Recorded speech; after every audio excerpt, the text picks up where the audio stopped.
హే లక్ష్మి, వనజ, గిరిజ, జానకి, సరస్వతి అందరూ ఒకే ఊరు నుండి వచ్చారు. ప్రయాణం బాగా జరిగిందా?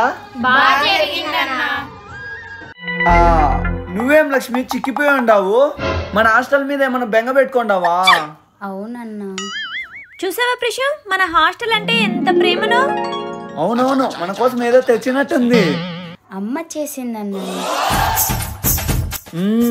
అమ్మ చేసిందా? కమ్మగా ఉంది. థ్యాంక్ యూ అన్నా.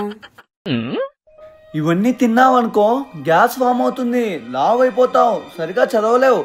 అందుకే ఇది ఒక్కటి తినచాలే. నా కొడక ఓసరి నా కొడక, నీ బుద్ధి ఇప్పుడు తెలిసిందిరా. హే చదువురాను సరస్వతి, ఎలా ఉన్నావు? బాగున్నా అన్నా. ఏం బాగున్నావో ఏమోనమ్మా, నువ్వు లేక హాస్టల్లో కలే లేదు తల్లి.